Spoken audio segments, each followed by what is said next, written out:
உலகெங்கும் உள்ள தமிழ் மக்களுக்கு ஜோதிட சேவையில் சேலம் ஜோதிட ஆராய்ச்சியாளர்கள் சங்கம். தமிழ் உலகின் ஜோதிட ஜோதி Salem online astro TV.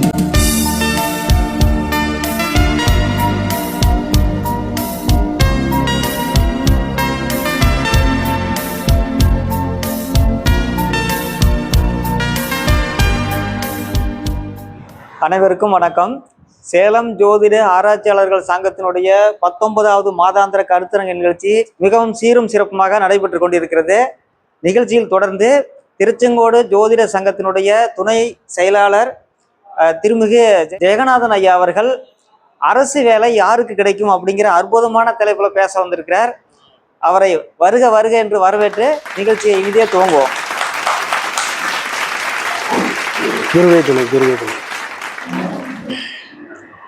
Salem ஜோதிட ஆராய்ச்சியாளர் சங்கத்தின் 19வது கருத்தரங்கிற்கு வருகை புரிந்துள்ள தங்கள் அனைவரையும் வருக வருக என வரவேற்று, இந்த சங்கத்தின் கௌரவ தலைவர் விஜயன் ஐயா அவர்களுக்கும், தலைவராக செயலாற்றி கொண்டிருக்கும் ஸ்ரீ சந்திரகுமார் ஐயா அவர்களுக்கும், மற்றும் பொருளாளர் மகாலிங்கம் ஐயா அவர்களுக்கும், செயலாளர் துரைசாமி ஐயா அவர்களுக்கும், மற்றும் ஏனைய பொறுப்பில் உள்ள அனைவர்களுக்கும் இந்த அரிய வாய்ப்பினை கொடுத்தவருக்கு நன்றி கூறி, இன்னைக்கு பார்க்கறது வந்துங்க, ஜோதிடர்களும் சரி, வாடிக்கையாளர்களும் சரி, அனைவருக்கு மனதிலும் உள்ள ஒரு பெரிய கேள்வியை பற்றி தான் இன்றைக்கி பார்க்க போகிறோம்.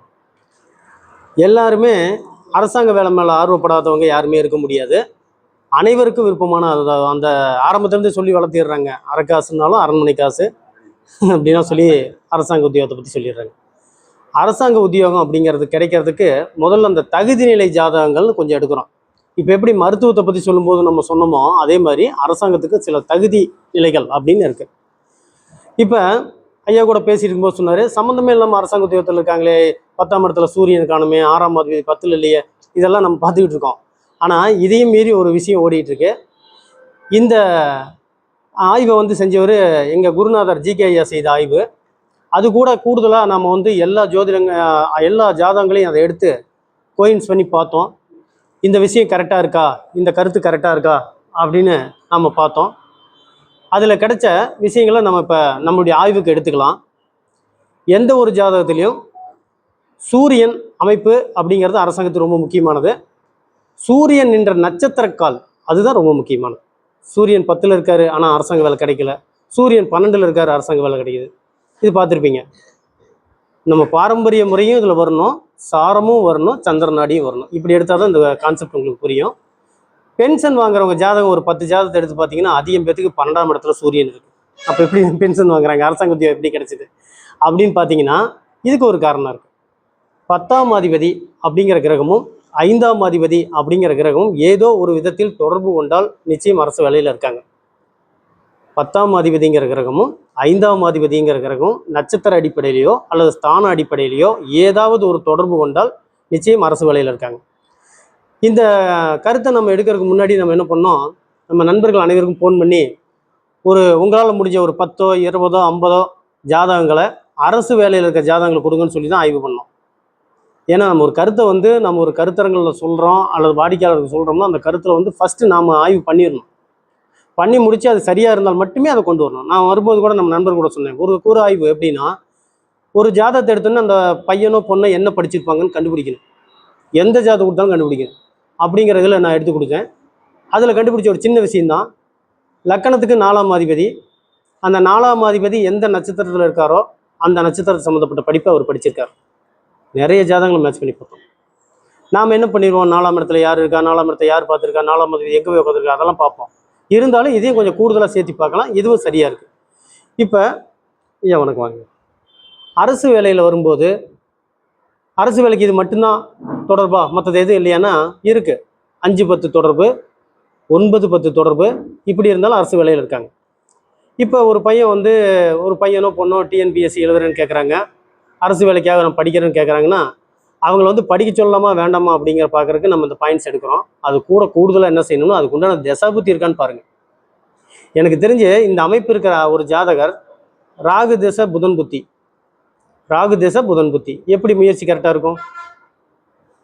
திசையே காலப்பகையாக நடந்துகிட்டு இருக்கு.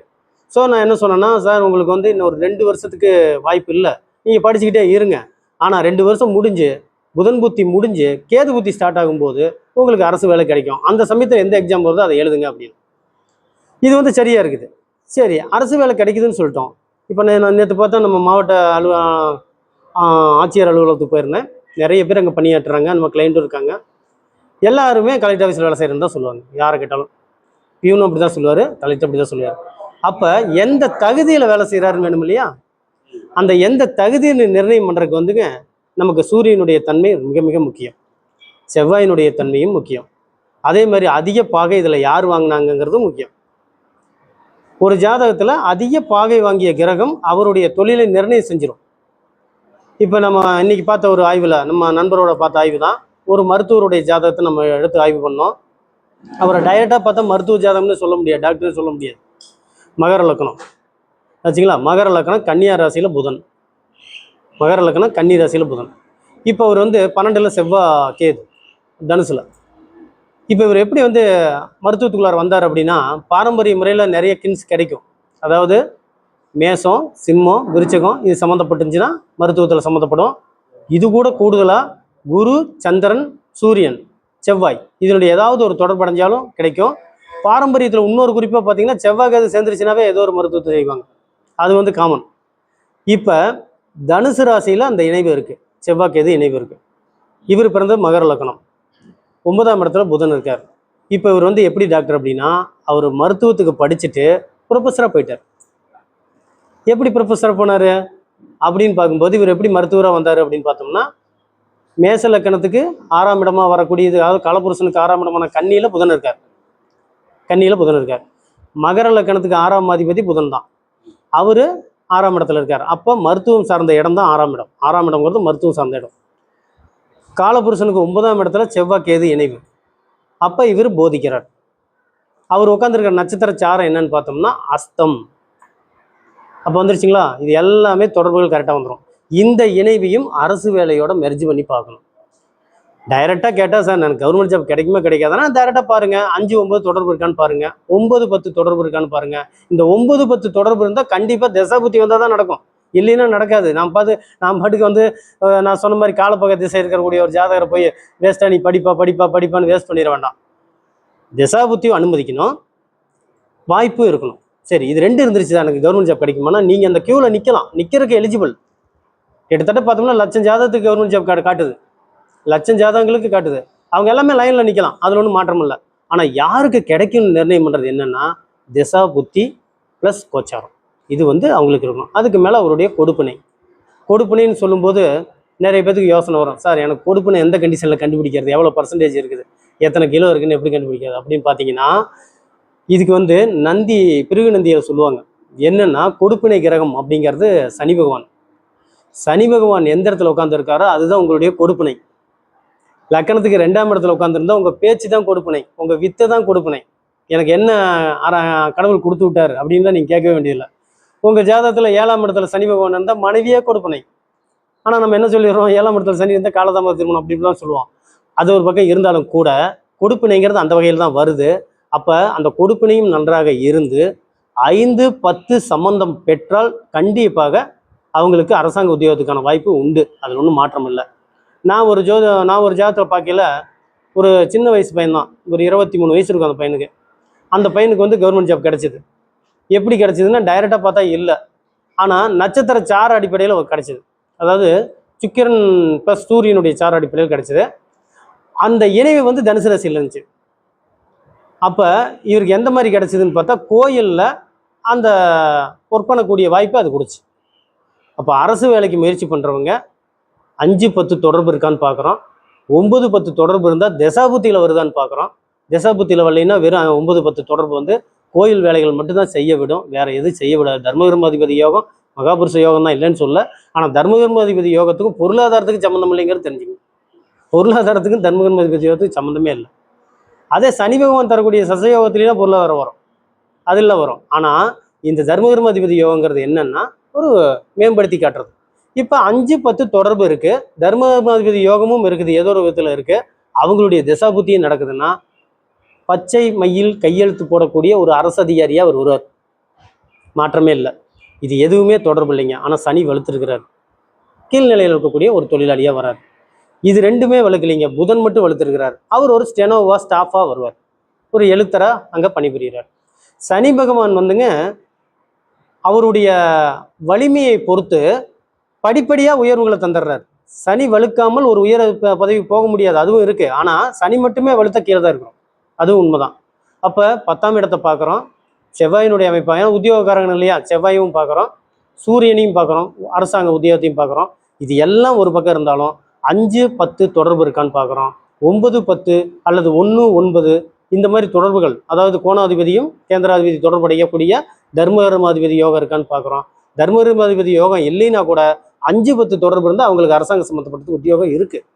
நீங்கள் வேணும்னா நான் சொல்கிற கருத்தை வந்து நமக்கு தெரிஞ்சவங்க நிறைய இருக்காங்க இல்லையா, ஒரு 10 பேர்த்து ஜாதகத்தை வாங்குங்க, பாருங்க, எனக்கு சொல்லுங்கள், கண்டிப்பாக அதனுடைய தொடர்பு கண்டிப்பாக இருக்கும்.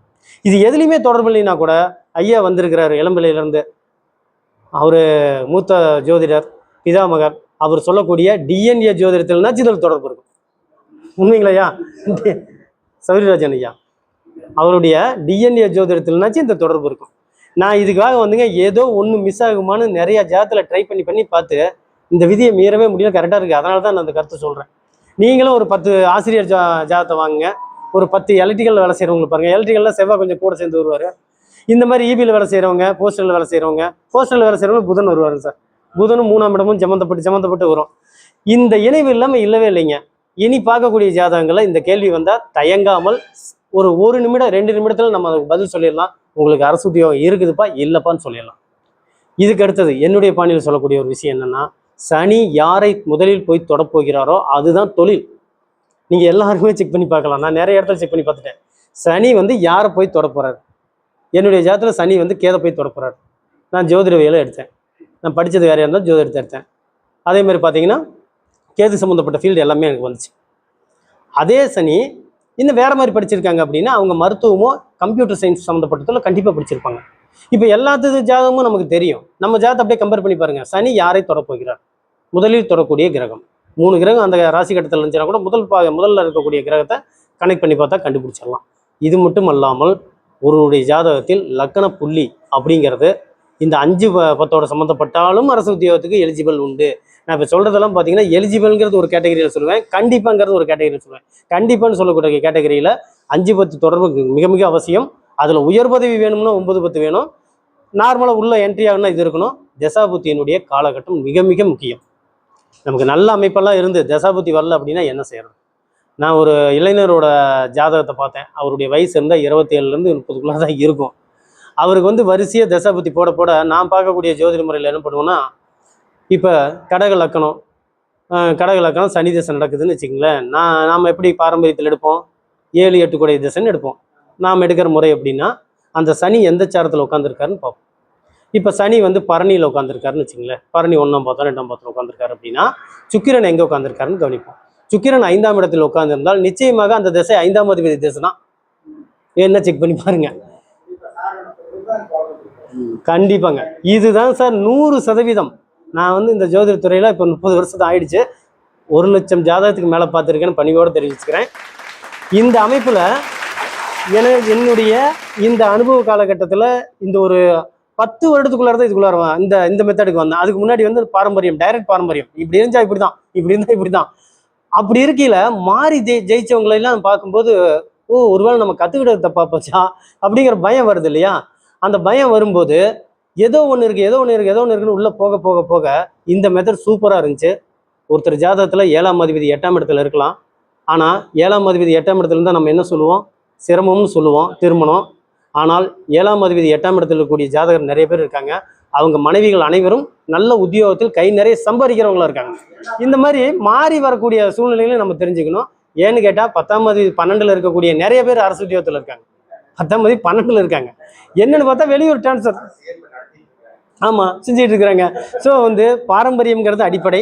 பாரம்பரியத்துக்கு மேலே வந்து இந்த மெத்தடுங்கிற சூப்பராக இருக்கும். இந்த மெத்தடில் எடுக்கும்போது அரசு வேலைக்கு நம்ம தாராளமாக முயற்சி பண்ணலாங்க. இது கூட கூடுதலாக வந்துங்க ஒரு சின்ன விஷயம். என்னுடைய ஜோதிட லைஃபோட துவக்கம் என்னன்னு பார்த்தீங்கன்னா நியூமராலஜி, எண்கணிதம் தான் நான் முதல்ல படித்தது. அப்புறம் பால்மிஸ்ட்ரி படித்தேன், கைரேகை சாஸ்திரம். அதுக்கப்புறம் தான் ஜோதிடத்துக்கு வந்தேன். 13 வயசு பாப்பா மாதிரி இருக்கையில் வந்து வந்தேன். எனக்கு வந்து இந்த எண்கணிதத்தில் ரொம்ப நம்பிக்கை உண்டு. ஏன்னா எண்கள் இல்லாமல் எதுவுமே செய்ய முடியாது. இப்போ மணி எத்தனைன்னு கேட்டால் எண்களை பயன்படுத்தாமல் சொல்லுங்க பார்ப்போம். உங்கள் வயது என்னன்னு கேட்டேன்னு சொல்லுங்க. ஜோதிட கட்டத்தையும் எண்ண முடியாது இல்லையா? அப்போ எண்கள் அப்படிங்கிறது லைஃப்பில் மிக மிக முக்கியம். அதில் செல்ஃபோன் அப்படிங்கிறது அதை விட முக்கியமாக இப்போ வந்துச்சு 95க்கு மேலே. இப்போ இந்த எண்களில் இந்த அரசு வேலைக்கு எண்களுக்கு சம்மந்தம் உண்டான இருக்குதுங்க. அரசுக்கு உண்டான எண் என்னங்க? 1. இப்போ 1ன்னு எடுக்கும்போது நாம் தெரிஞ்சுக்கிட்ட 1 அப்படிங்கிறது 1ன்னு மட்டும் தான் தெரிஞ்சிருப்போம். 10 நாளும் 1ன்னு தெரிஞ்சிருப்போம். 19 நாளும் 1. அப்படி அல்ல, 100 எண்களும் 100 விதமான தன்மைகளுடையது. 1 அப்படிங்கிறது பிரகாசமான எண், ஆனால் ஏமாந்த எண். 10 அப்படிங்கிறது பிரகாசமான எண், ஆனால் ரோசத்தினால் இழக்கக்கூடிய எண். அந்த சொல்லுவாங்களே, அந்த சாதுரியம்னு சொல்லுவாங்களே, அதெல்லாம் இருக்காது. அதே 28 என்கிறது சிறப்பான ஒன்றா நம்பர் கிடையாது. 37 அப்படிங்கிறது மிகப்பெரிய மாற்றங்களை தரக்கூடிய ஒரு எண். அதாவது ஒரு தொழிலை வந்து தொடர்ந்து ஒரே மாதிரி செஞ்சிட்டு இருக்க மாட்டாங்க. அந்த மாதிரி ஒரு எண். அதுக்கு அடுத்ததான் எடுத்துக்கிட்டிங்கன்னா 46ங்கிறது ஒரு ஏற்றத்தையும் தாழ்வையும் தரக்கூடிய எண் தான். இந்த எண்களை பார்க்கும்போது நம்ம என்ன பண்ணணும்? ஜோதிடத்தை உள்ள கொண்டு வரணும். எப்படி கொண்டு வரோம்னா, சிம்ம ராசியில ராகுவும் சுக்கிரனும் இருக்காங்க. 46னா சிம்ம ராசியில ராகுவும் சுக்கிரனும் இருக்காங்க. அப்போ சுக்கிரனுடைய சுய வீடு அங்கே இருக்கு. சுக்கிரனுடைய சுய வீடு இருக்கு, அதாவது சுய நட்சத்திரம் இருக்கு, பூரணம் இருக்கு. அப்போ 46ல் பேர் வச்சவங்க கொஞ்சம் காதல் திருமணத்தில் ஈடுபடுறாங்க, கொஞ்சம் மாறி வராங்க. ராகுன்னு என்ன வேற தானே, இப்படி சொல்லலாம். அதே மாதிரி அவங்க அரசு வேலைக்கு முயற்சி பண்ணும்போது இந்த குறுக்கு வழியை நாடுறாங்க. அதாவது கொஞ்சம் ஏதாச்சும் பண்ண முடியுமா, ஆளுங்களை வச்சு பண்ண முடியுமா, அதெல்லாம் இனிமேல் இந்த கவர்மெண்ட்ல பண்ண முடியாதுன்னு சொல்கிறோம். அப்படி வந்து முயற்சி பண்ணுறாங்க அப்படின்னு இருக்கலாம். அதுக்கு அடுத்ததான் வரக்கூடிய 55ங்கிற ஒரு எண். 55ன்னு யாராவது வண்டி இது வச்சுருந்தீங்கன்னா கூட 15, 55, 35, 55 இப்படி வண்டி வச்சுருந்தா கூட நீங்கள் முதல் ஓனராக இருந்தால், 55 முதலில் வந்தால், இந்த TN 27 அதெல்லாம் விட்டுருங்க, அதெல்லாம் வேண்டாம். அவங்க அந்த வண்டி வாங்கினதுக்கப்புறம் அவங்களுடைய ரிலேஷன்ஷிப்பில் பெரிய பிரச்சனை வரும். சொந்த பந்தங்கள் பகைக்கும். வேணும்னா செக் பண்ணி பாருங்க, பகைச்சிருக்கு. ஆமாம், கடைசி 4 நம்பர் தான். ஏன்னா முதல் நம்பர்லாம் பார்த்தா லட்சக்கணக்கில் எல்லாத்துக்கும் ஒரே மாதிரி தராங்க. அந்த இடைப்பட்ட அந்த 4 நம்பர் தான் நமக்கு முக்கியம். அதில் முதல் 2 எண் தான் அது யார் பேரில் அந்த RC வருதோ அவங்க பேர். இரண்டாவது 2 எண் வந்து அவங்களுடைய வாழ்க்கை துணையை குறிக்கும். அவர் சேல் பண்ணுறாரு அந்த வண்டியை, ஒரு 4 வருஷம் 5 வருஷம் ஓட்டிட்டு சேல் பண்ணுறாரு. அப்போ அந்த வாங்குறவர் இரண்டாவது 2 நம்பரை சம்மந்தப்பட்டவர். நம்ம ஒரு லாரியோ அல்லது இந்த மாதிரி வெஹிக்கிள், இந்த வாடகை வெஹிக்கிள்லாம் பார்க்கும்போது சொல்லுவேன், இது வந்து ஃபர்ஸ்ட் ஓனராக இருந்தால் இந்த மாதிரி இருக்குதுங்க, 3வது கை வாங்கியிருந்தீங்கன்னா நல்லா இருக்குது, 2வது கை தப்பாக இருக்குன்னு சொல்லுவோம். அவங்களுக்கு ஒன்றும் புரியாது. இதில் என்னன்னு பார்த்தீங்கன்னா, இந்த எண்களில் இந்த அரசு வேலைக்கு முயற்சி பண்ணுறவங்க வாகன எண்ணையும் பார்த்துக்குங்கன்னு சொல்கிறதுக்காக இதை சொல்கிறேன். அதே மாதிரி பார்த்தீங்கன்னா, நிறைய வெளியூர்லேருந்து நமக்கு ஃபோன் பண்ணுற கிளைண்ட் வந்துங்க, நம்ம அட்டன் பண்ணாமல் விட்டுற ஃபோனில் நான் அந்த ஃபோன் நம்பரை பார்ப்போம். அதில் முதல் 2 எண் இப்போ 96, 98 இப்படிலாம் வரும். அது நம்மளுடைய தன்மையை குறிக்கும். இரண்டாவது 2 எண் பார்த்தீங்கன்னா உங்கள் வாழ்க்கை துணையும் உங்களுடைய பார்ட்னரையும் குறிக்கும், அதாவது தொழில் பார்ட்னரையும் குறிக்கும். 3வது 2 எண் பார்த்தீங்கன்னா நீங்கள் செஞ்சுட்டு இருக்க தொழிலை குறிக்கும். 4வது 2 எண் பார்த்தீங்கன்னா உங்கள் குழந்தைகள் எப்படி இருக்காங்கன்னு சொல்லும். 5வது 2 எண் என்ன பண்ணணும்? உங்கள் சொத்துக்களை சொல்லும். எனக்கு இப்போ ஒரு ஃபோன் பண்ணுறாரு, 47ன்னு வருது. நான் ஃபோனை எடுத்துகிட்டு, சார் எந்த ஊர்லேருந்து பேசுகிறீங்கன்னா அதுக்கு சொல்கிறார், நான் மதுரையிலேருந்து பேசுகிறேங்க, இந்த இடத்துலேருந்து பேசுகிறேங்கன்னு. என்ன சார் சொத்து பிரச்சனைக்காக எனக்கு ஃபோன் பண்ணிங்களான்னு நான் கேட்குறேன். என்ன சார் ஜாதகம் கொடுக்கல, நீங்கள் எதை வச்சு கேட்டீங்க? உங்கள் செல்ஃபோன் உங்களை இயக்குதுன்னு அர்த்தம். ஏன்னா காலையில் இருந்துச்சுன்னா அதுதானே தொலை வரும், குட்டி கூட அப்புறமேல தான் தொலை வரும். முதல்ல செல்லுங்க இருக்குது. அப்படி பார்க்கல அந்த எண்களுக்கு அந்த தன்மை உண்டு. அந்த மாதிரி வரும்போது தொழிலை குறிக்கக்கூடிய 5வது 6வது எண்களில் பகையான எண் இருந்தால் நீங்கள் அரசு வேலைக்கு முயற்சி பண்ணால் கிடைக்காது. அப்போ எப்படி தாங்க இருக்கணும் அப்படின்னு சொல்லும்போது 73 அப்படிங்கிறது மிகச்சிறந்த எண், அரசோட சம்மந்தப்பட்ட எண் 73. 64 நல்லா இருக்கும். 46 தான் வேண்டாம்னு சொன்னேன், 64 நல்லா இருக்குது, 64ல் எடுக்கலாம். அதே மாதிரி பார்த்தீங்கன்னா 19ங்கிறது மிகச்சிறந்த எண், உதயசூரியனை குறிக்கிறது. ஒருத்தருடைய உயர்வை ஒரு சாதாரண நிலையிலிருந்து மேலே கொண்டு வந்து நிறுத்தக்கூடிய தன்மை 19க்கு உண்டு. அப்போ அந்த எண்கள் அதுக்குள்ளார வந்துச்சுன்னா மிகச்சிறப்பு. 32ங்கிறது நம்ம கல்விக்கு மரியாதை கொடுக்கக்கூடிய எண் 32. 23 அதே மாதிரி தானுங்க. 14ங்கிறது ஜன வசியத்தை தரும், 41 ஜன வசியத்தை தரும். இப்போ இந்த எண்களில் ஏதாவது அந்த இடைச்செருகள் இருந்துச்சு அப்படின்னா அவங்களுக்கு அரசு வேலை கிடைச்சிருக்குது, வேணும்னா செக் பண்ணி பார்க்கலாம். இது வந்து எப்படின்னு கேட்டிங்கன்னா, இன்றைக்கி வந்து போட்டி உலகம். கிட்டத்தட்ட ஒரு 500 போஸ்டிங்க்கு 5 லட்சம் பேர் போட்டி போடுறோம். 5 லட்சம் பேர் போட்டி போடக்கூடிய அத்தனை பேர்த்துக்கும் கண்டிப்பாக ஏதோ ஒரு விதத்தில் சூரியனுடைய உந்துதல் இல்லாமல் அரசாங்க அப்ளிகேஷன் எழுத மாட்டாங்க. சூரியன் அனுமதிக்காமல் நிறைய பேர் எனக்கு தெரிஞ்சிருக்காங்க. கவர்மெண்ட் ஜாப் அப்படின்னா என்ன, வேலைவாய்ப்பு அலுவலகம் அது எங்கே இருக்குதுன்னு கேட்குறவங்களாம் இருக்காங்க. அவங்களுக்கு வந்து அந்த உந்துதல் இல்லைன்னு விட்டுறலாம். இந்த உந்துதல் இருக்கக்கூடிய இத்தனை லட்சம் பேத்துல இது எல்லாம் ஒவ்வொரு டிராபேக்காக வருது. அப்போ நம்ம எல்லாமே கரெக்ஷன் பண்ணிக்கிட்டு நம்மளுடைய முயற்சியும் கடினமாக இருந்தால் நிச்சயமாக அரசு வேலை கிடைக்குங்க. இவ்வளோதாங்க விஷயம். இந்த அரசு வேலைக்கு முயற்சி பண்ணுறவங்க இந்த காணொலியை அப்படியே பொறுமையாக திருப்பி போட்டு பாருங்க. இதில் கொடுத்துருக்க விஷயங்கள் 5 விதமான விஷயங்கள் நான் கொடுத்துருக்கேன்.